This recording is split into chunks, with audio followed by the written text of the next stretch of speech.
Shalom, selamat pagi Bapak Ibu Saudara yang dikasihi Tuhan Yesus Kristus. Selamat kita berjumpa kembali dalam renungan pada pagi hari ini.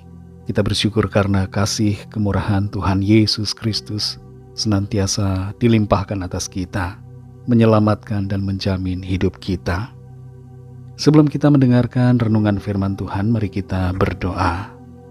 Bapa, dalam nama Tuhan Yesus Kristus, Tuhan kami yang maha baik, yang selalu ada bersama dan menjamin keselamatan serta kehidupan kami yang kekal. Kami berterima kasih untuk pagi hari ini. Kembali kami ada karena anugerah-Mu, dan kami percaya Tuhan sudah sediakan rencana baik buat kami. Saat ini kami mau mendengar kebenaran firman-Mu. Urapilah kami Roh Kudus supaya kami mengerti dan mentaati akan setiap kehendak-Mu. Dalam nama Tuhan Yesus kami berdoa. Haleluya, amin. Saudara yang dikasihi Tuhan, ayat firman Tuhan saat ini terdapat dalam surat Roma pasal 14 ayat 1-3. Tertulis demikian. Terimalah orang yang lemah imannya tanpa mempercakapkan pendapatnya, yang seorang yakin bahwa ia boleh makan segala jenis makanan, tetapi orang yang lemah imannya hanya makan sayur-sayuran saja. Siapa yang makan, janganlah menghina orang yang tidak makan. Dan siapa yang tidak makan, janganlah menghakimi orang yang makan, sebab Allah telah menerima orang itu. Saudara yang dikasihi Tuhan, di dunia ini ada begitu banyak macam makanan. Ada jutaan variasi makanan dari seluruh dunia. Dan saat ini, ada banyak makanan yang dimodifikasi, digabungkan, dan dihasilkan oleh kreativitas dari orang yang memasak. Tapi umumnya kita dalam keseharian kita makan hanya beberapa variasi makanan saja.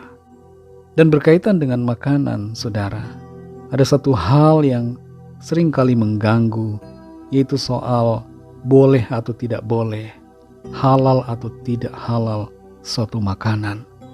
Dan hal ini seringkali menimbulkan perdebatan. Di kalangan orang-orang yang percaya sekalipun, orang-orang yang sudah menerima karya anugerah Allah di dalam Kristus, juga masih ada yang memperdebatkan soal makanan. Tapi di sini saudara kita belajar tentang anugerah Allah, bahwa Tuhan sudah menerima setiap orang yang percaya kepadanya. Dan iman, keselamatan itu bukan soal makanan, tapi soal kebenaran dan hidup dalam hubungan yang erat dengan Tuhan. Dalam Roma 14 ayat 1-3 ini dikatakan, terimalah orang yang lemah imannya tanpa mempercakapkan pendapatnya, yang seorang yakin bahwa ia boleh makan segala jenis makanan, tetapi orang yang lemah imannya hanya makan sayur-sayuran saja. Siapa yang makan, janganlah menghina orang yang tidak makan. Dan siapa yang tidak makan, janganlah menghakimi orang yang makan, sebab Allah telah menerima orang itu.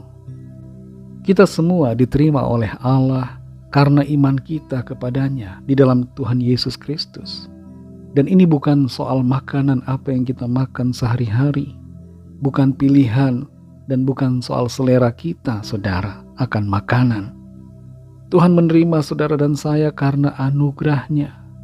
Dia sudah berkorban di atas kayu salib untuk kita. Dan ini tidak ada kaitannya dengan makanan yang kita makan, apa yang kita masak di dapur kita, di rumah kita, apa yang kita makan di kantor atau di restoran. Tidak ada hubungan dengan itu, saudara. Oleh karena kasih karunia, maka kita diterima oleh Tuhan, oleh iman kita. Hari ini saudara, seringkali ada perbedaan. Ada doktrin yang berbeda satu sama lain. Doktrin tentang makanan.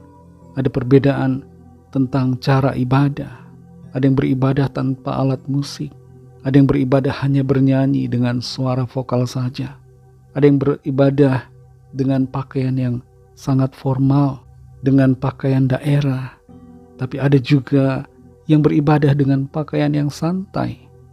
Ada banyak doktrin antara satu denominasi dengan denominasi lain.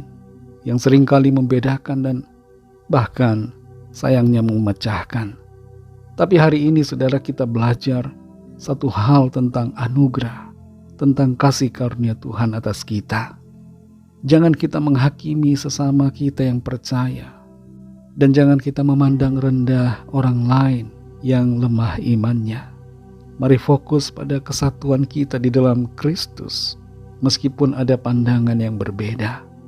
Ingat dan sadari bahwa Tuhan sudah lebih dulu menerima kita. Itu sebabnya kita juga harus menerima sesama orang-orang beriman, sesama anggota tubuh Kristus, karena kita sama-sama sudah diselamatkan. Saudara yang dikasihi Tuhan, adakah orang yang kita anggap lemah imannya? Adakah kita menghakimi orang lain karena makanannya atau karena cara ibadahnya dan sebagainya? Mari kita semua bersatu di dalam kasih Tuhan, saling mengasihi dan saling menguatkan, saling menopang satu sama lain. Mari kita berdoa. Terima kasih Tuhan Yesus, kami mengucap syukur untuk firman-Mu yang sudah kami dengar, yang mengingatkan kami semua bahwa kami diselamatkan karena anugerah-Mu. Seringkali kami terlalu terganggu dengan perbedaan yang ada. Kami terfokus dengan hal-hal lahiriah. Kami menjadi terlalu kaku, terlalu bersifat legalistik, terlalu fokus pada aturan-aturan yang sebenarnya bukan hal yang esensial dalam iman. Tolong kami Tuhan untuk kami mengerti betapa kasih karunia-Mu begitu besar atas kami. Dan hidup dalam kerajaan-Mu bukan soal makanan, tapi soal kebenaran, damai sejahtera dan sukacita oleh Roh Kudus. Terima kasih Tuhan. Pimpin kami Roh Kudus. Terangi hati kami untuk lebih mengerti kehendak-Mu dan berjalan di dalam kebenaran-Mu ya Bapa. Berkatilah kami di sepanjang hari ini dalam tugas aktivitas kami. Pimpin dan sertai kami. Jadikan kami berhasil dan berkemenangan dalam segala perkara. Kami berdoa bagi yang sakit dan yang sedang dalam pergumulan. Lawatlah ya Tuhan. Nyatakan kuasa kesembuhan, pemulihan, pertolongan-Mu, mujizat-Mu yang ajaib atas setiap kami. Kami serahkan semua ke dalam tangan kasih-Mu. Dalam nama-Mu yang kudus, nama Tuhan Yesus Kristus, kami sudah berdoa dan mengucap syukur. Haleluya. Mari sama-sama kita berdoa, doa Bapa kami. Bapa kami yang di sorga, dikuduskanlah nama-Mu, datanglah kerajaan-Mu, jadilah kehendak-Mu di bumi seperti di sorga. Berikanlah kami pada hari ini makanan kami yang secukupnya, dan ampunilah kami akan kesalahan kami, seperti kami juga mengampuni orang yang bersalah kepada kami. Dan janganlah membawa kami ke dalam pencobaan, tetapi lepaskanlah kami daripada yang jahat, karena Engkaulah yang punya kerajaan, dan kuasa dan kemuliaan, sampai selama-lamanya. Amin. Terimalah berkat Tuhan. Tuhan memberkati engkau dan melindungi engkau. Tuhan menyinari engkau dengan wajah-Nya dan memberikan kasih karunia. Tuhan menghadapkan wajah-Nya kepadamu dan memberikan damai sejahtera. Berkat dan anugerah Allah Bapa, kasih karunia dari Tuhan Yesus Kristus, dalam persekutuan dengan Roh Kudus, menyertai kita semua, sekarang ini dan sampai Maranatha Tuhan Yesus datang kembali, dan bahkan sampai selama-lamanya. Dalam berkat nama Tuhan Yesus Kristus, haleluya, amin. Puji Tuhan, saudara yang dikasihi Tuhan, saya percaya firman Tuhan menjadi berkat dan kekuatan buat saudara semua, dan Roh Kudus akan menolong saudara untuk lebih lagi memahami kebenaran firman Tuhan dan hidup selalu dalam kemenangan. Tuhan Yesus memberkati saudara semua. Sampai jumpa dalam renungan yang berikutnya. Haleluya.